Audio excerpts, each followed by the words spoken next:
Bismillahirrahmanirrahim. Assalamualaikum warahmatullahi wabarakatuh. Arday kusoo dhawaada English Form 4 buugga English Form 4 ka dugsiga sare fasalka 12aad oo ayaantan aawna duubistiisa. Maanta duu Ilaahay karaam noqdo waxaan duubaa D oo ku saabsan grammar. Sidaan soo sheegnay buuggan inta lagu guda jiro xarfo ayuu u kala qaybin doonaa unitka. Xarafka D ayaan maantana ku arki doonaa oo ku saabsan grammar qaybtiisa practice exercise exercise la practice-gareynayo. Exercise-na waxaa la Soomaaliga layli la practice-gareynayo. Page 9 ilaa page 11 ayaan maantana sharxi doonaa hadduu Ilaahay karaam noqdo.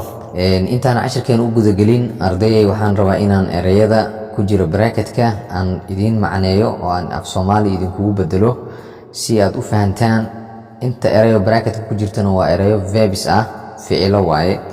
Ereyga koowaad wuxuu noqonaa verbka stay. Stay waxaa laga wadaa joogid, sida inaad meel joogtid oo kale. Marka joogid meel ayaan ku fasiraynaa. Ereyga labaad wuxuu noqonaa halfna laba macno yeelan karaa, lahaansho ama cunid, labadaas uu ku imaadaa. Ereyga saddexaad gona waa aadid, sida markii meel la aadayo. Ereyga afraad be waxa waaye ahaansho, verb to be da taqaanaan, be ahaansho waaye.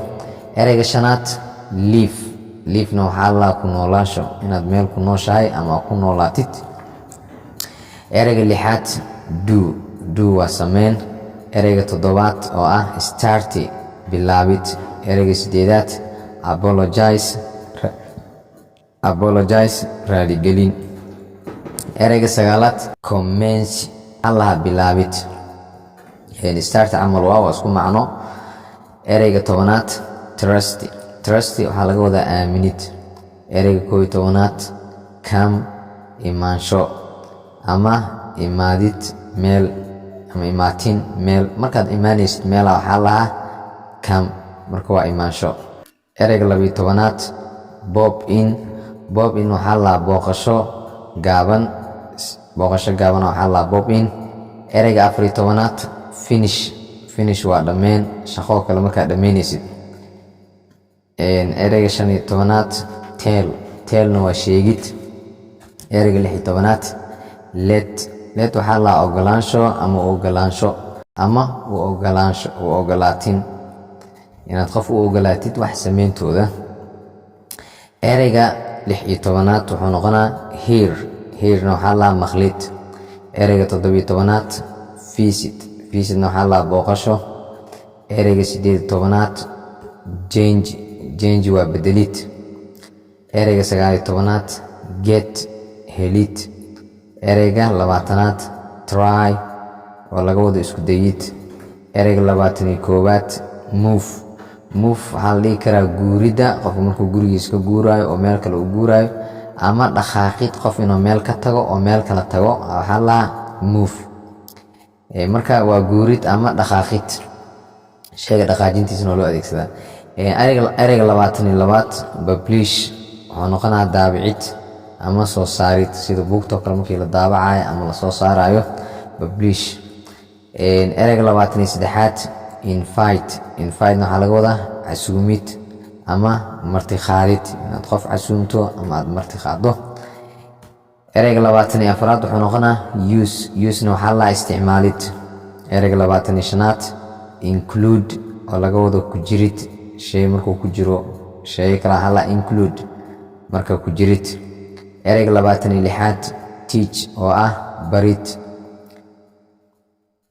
Ereyga 27aad think waxaa dhihi kartaa ka fikirid ama u maleyn, labadan way ku imaataa shayga inuu yahay shay laga fikirayo ama shay loo maleynayo, marka labadaba lagu fasiraa. Ereyga 28aad playna waxaa la ciyaarid. Ereyga 29aad register oo diiwaangelin. Ereyga 30aad wash dhaqid. Ereyga 31aad repair dayactirid.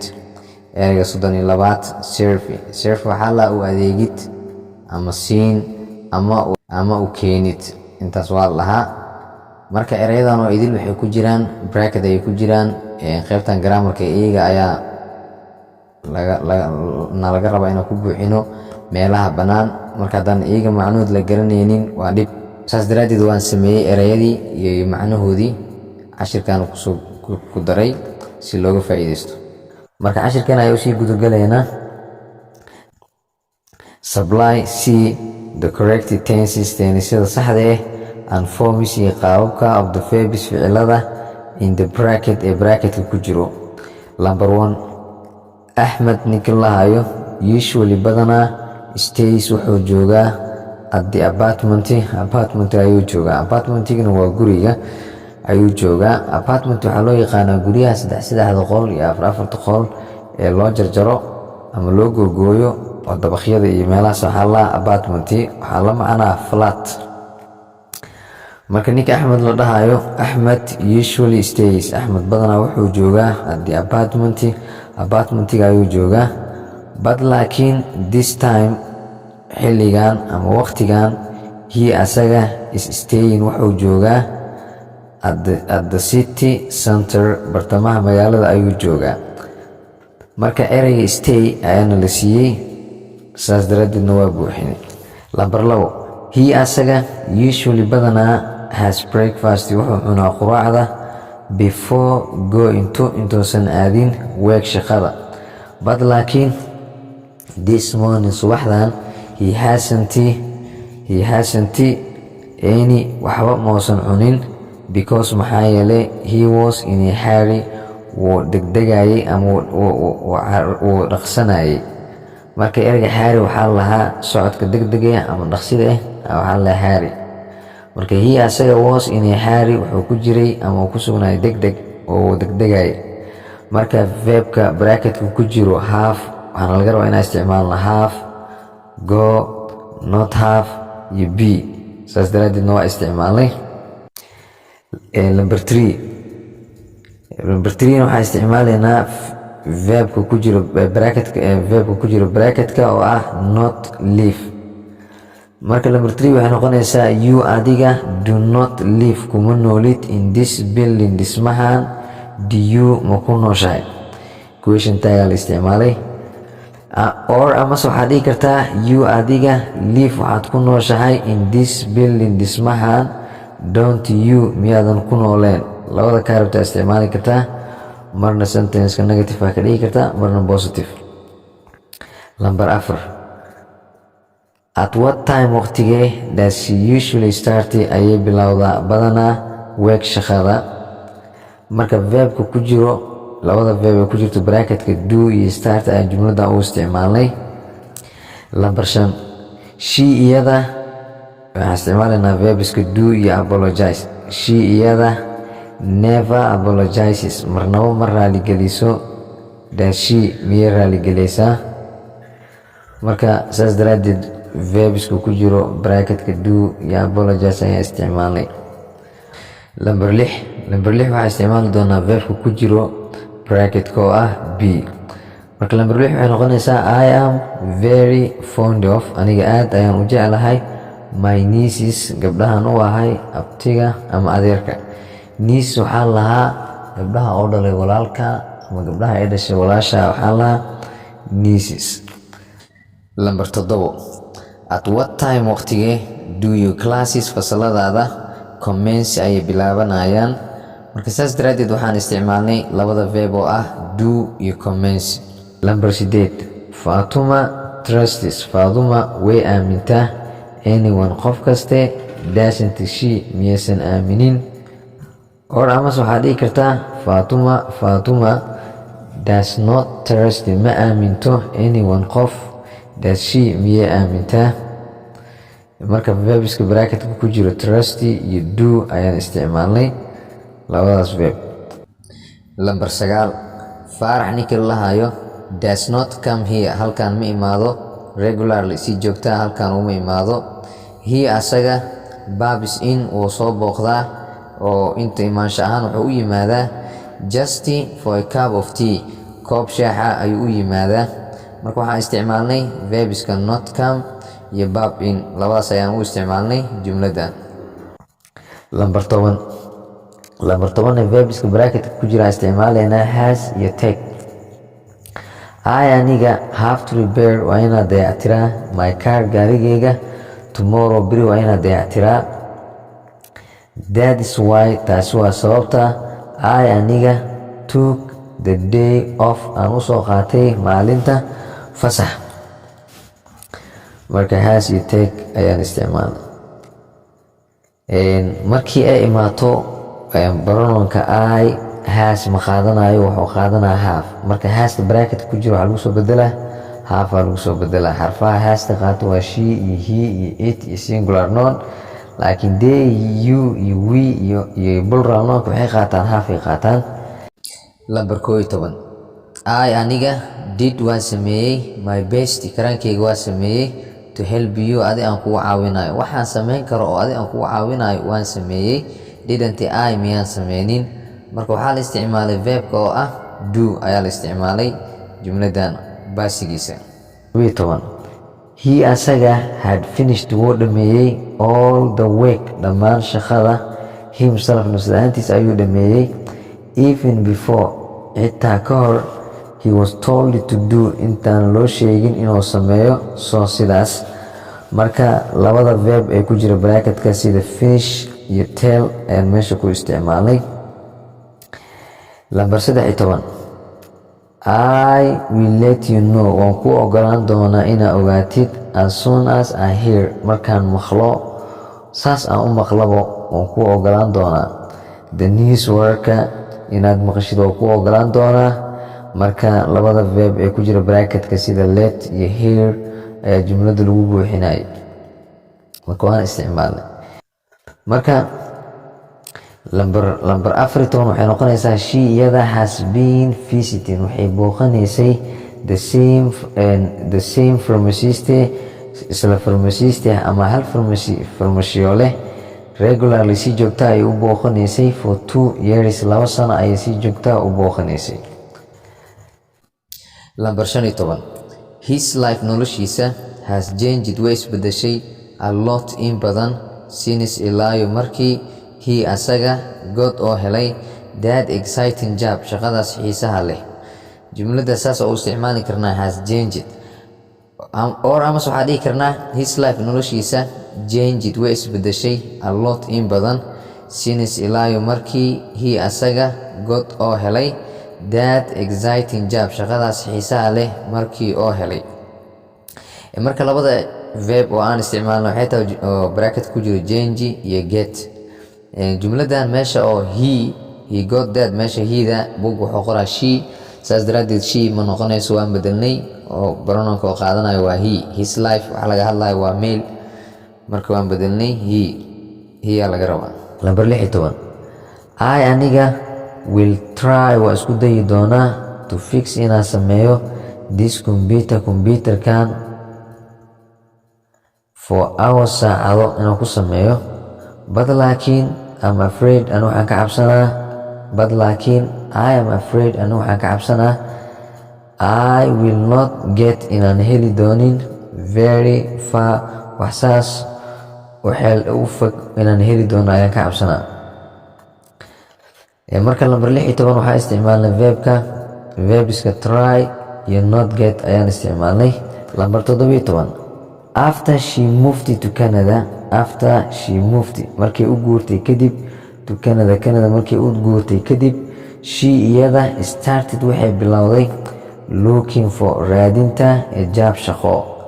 Marka verbska bracket ku jiro move iyo start saasaan ku isticmaalnay oo grammarka sida saxda sidaan ayuu noqonaa.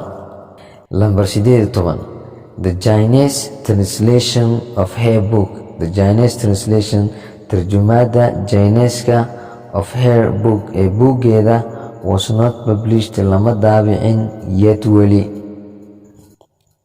Saas daraadeed waa isticmaalnay verbka not publish oo bracketka ku jiro. Lambar 19 waxay noqonaysaa anagoo isticmaalayno verbka bracketka ku jiro invite oo ah azumid waxay noqonaysaa a lot of people dad badan will be invited ayaa lagu casuumi doonaa to her wedding party xalfadeeda arooska ayaa lagu casuumi doonaa next month bisha xigto. Lambar 20 plastics and aluminium are very used aad ayaa loo isticmaalaa in modern architecture nashqadahan casriga ah ama dhismooyinka casriga ah aad ayaa loogu isticmaalaa. Plastics waxaa la waxyaabahan cajirka ka samaysan ama bacaha ka samaysan waxaa la plastic sida caagadaha iyo waxyaabaha laga sameeyo maadooyinkaas waxaa la iyada ay ka samaysan plastic. Aluminium waxaa lahaa waxyaabahan daaqadahan aynta la geliyo oo miyaaradaha wataan fariimidaas waxaa lahaa birtaas aluminium la. Silver gray metal waaye waa bir midabka greyga ah oo dambaska leh waa intaan anaga aan gashano daaqadaha ama albaabada waxaa la aluminium. Are very used aad ayaa loo very much used aad ayaa loo isticmaalaa in modern architecture nashqadahan casriga ah ama dhismooyinkan casriga ah aad ayaa loogu isticmaalaa oo aanta adduunka laga dhiso. Lambar 21 waxaa isticmaali doonaa verbka bracketka ku jiro include. I aniga don't know ma garanayay what subjects maadooyinka will be included ku jiri doono next year sanadka xigo. Marka saas daraadeed verbka include ayaan isticmaalnay. Lambar 22 this child canugan must taught waa khasab in lasoo baray some manners xoogaha dabeecada ah ama akhlaaq ah. Don't you think miyaadan u malaynaynin in lasoo baray. Marka verbska ku jira bracketka ayaan isticmaalnay oo ah teach iyo think. Lambar 23 the weather cimilada has been terrible waxay ahayd mid dhib badan for 3 days 3 maalmood waxay ahayd mid dhib badan. Ereyga terrible mid xun waa loo isticmaalaa marka waxay noqonaysaa the weather lambar 23 the weather cimilada has been terrible way xumeed for 3 days 3 maalmood ayay ahayd mid xun. I don't think ma u malaynayay the match ciyaarta will be played in la ciyaari doono tomorrow beri. Marka verbska ku jira bracketka oo ah be iyo play ayaan ku isticmaalnay jumladan.